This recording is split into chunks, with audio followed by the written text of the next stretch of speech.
Okay, Assalamualaikum warahmatullahi wabarakatuh. Nama saya Nurhaliza binti Mak Zohir. Hari ini saya akan membuat projek individu iaitu yang bersubjek KOM 4562.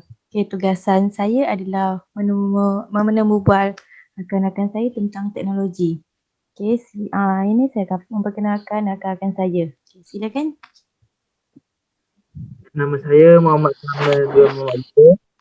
Pelajar tahun 2, Bachelor Komunikasi. Nama saya Muhammad Fahmi bin.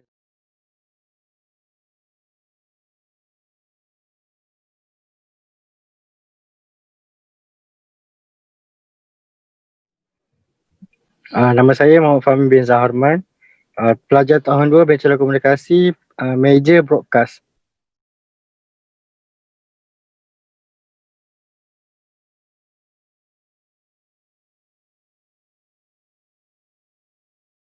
Nama saya Naashki binti Rosli. Pelajar tahun 2 Bachelor Komunikasi, major broadcasting. Okay.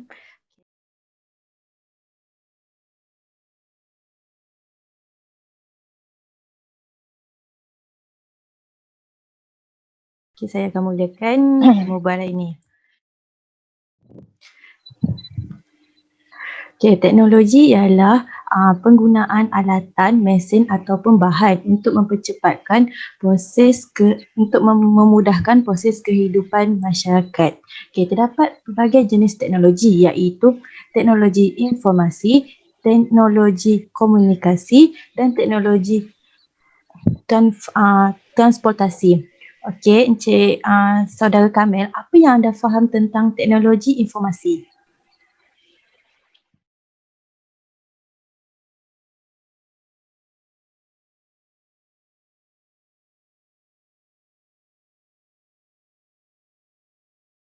Teknologi informasi adalah satu teknologi yang dapat membantu manusia dalam menyampaikan informasi kepada orang lain dalam waktu yang cepat dan tepat. Contohnya radio dan sebagainya. Okey, Saudara Fahmi, apa yang anda faham tentang teknologi transportasi?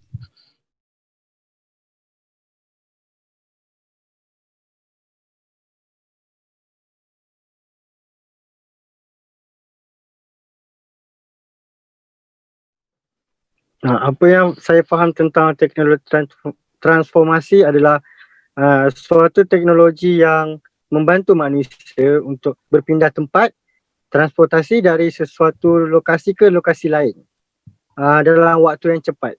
Contohnya kereta, motosikal, kapal terbang dan sebagainya. Okey. Bagaimana pula dengan anda, Saudara Ashikin? Apa yang anda faham dengan teknologi komunikasi?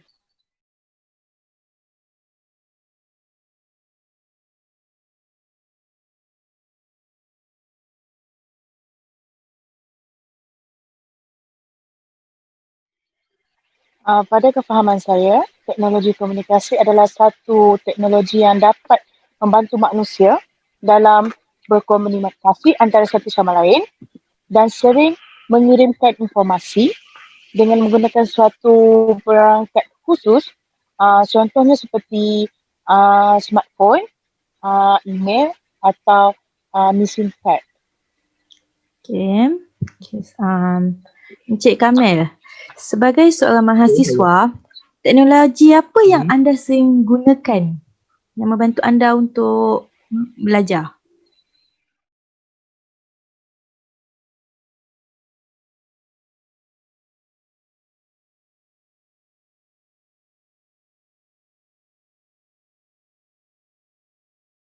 Macam saya menggunakan teknologi yang biasa orang gunalah, iaitu telefon bimbit dan komputer riba atau laptop lah, dikenali sebagai laptop.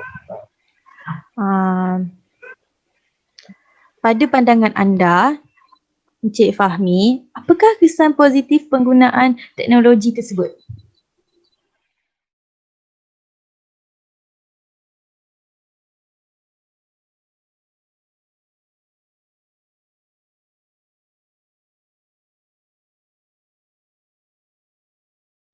Pada pandangan saya, teknologi tersebut dijadikan sebagai alat untuk melayari internet. Pada masa kini, penggunaan internet amat penting kepada para pelajar untuk membuat kajian atau menyelesaikan tugasan yang diberikan oleh pensyarah masing-masing. Okey, seperti yang kita tahu, jika ada kesan positif, mesti ada kesan negatif. Okey, pada pandangan anda, Nur Ashikin, apa kesan negatif penggunaan teknologi tersebut?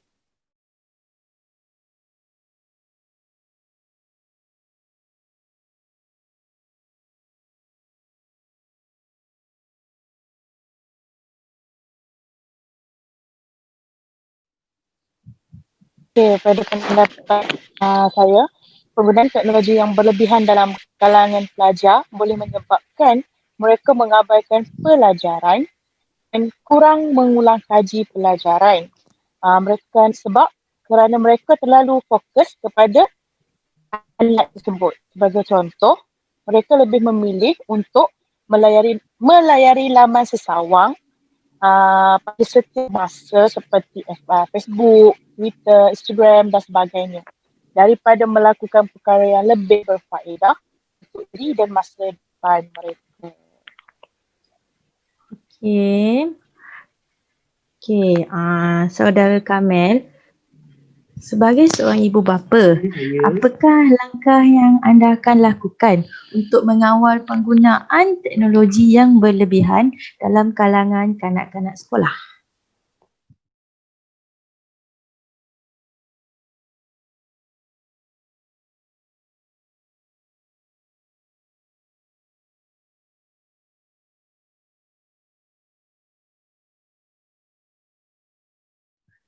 Pendapat saya, sebagai seorang ibu bapa, kita mestilah menghadkan waktu anak kita untuk bermain telefon bimbit.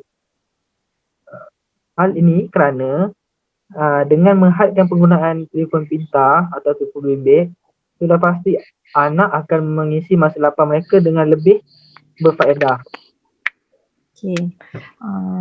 Okey, berita palsu merupakan sejenis kewartawanan kuning yang terdiri daripada penyebaran maklumat yang salah secara sengaja di media sosial.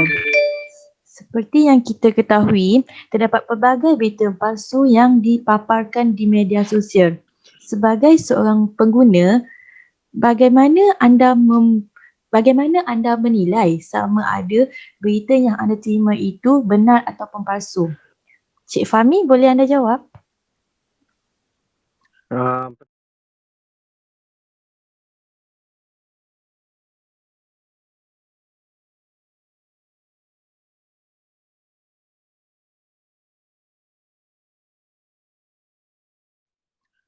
Pertama sekali saya akan memastikan saya akan menyemak semula sumber daripada mana sumber berita tersebut dihebahkan. Jika maklumat yang hendak dihebahkan bersumber seperti dari kawan-kawan dan jiran yang bertugas di hospital sekian-sekian, maka elakkan daripada menyebarkannya. Hal ini berkemungkinan besar maklumat itu tidak benar, atau jika benar sekalipun mungkin ada pertambahan palsu yang menjadikan lebih sensasi. Okay, pada pandangan anda, Cik Ashikin, apakah punca tersebarnya berita palsu? Menurut saya, keadaan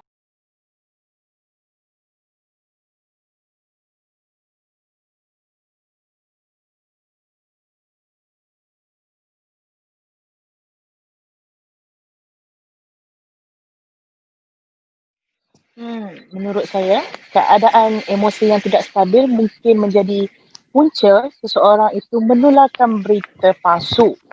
Hal ini kerana tindakan ini tidak lagi disokong oleh pemikiran yang rasional. Apabila pemikiran tidak rasional menguasai tindakan seseorang, semua yang palsu akan dianggap benar. Kebenaran tidak lagi berpihak kepada fakta, tetapi berdasarkan emosi seseorang yang menyebarkannya. Okey, setakat ini itu sahaja yang temubuan yang saya akan tanyakan kepada anda semua. Terima kasih kerana memberi sokongan dan membantu saya untuk menjawab soalan ini, ya. Terima kasih. Sama-sama.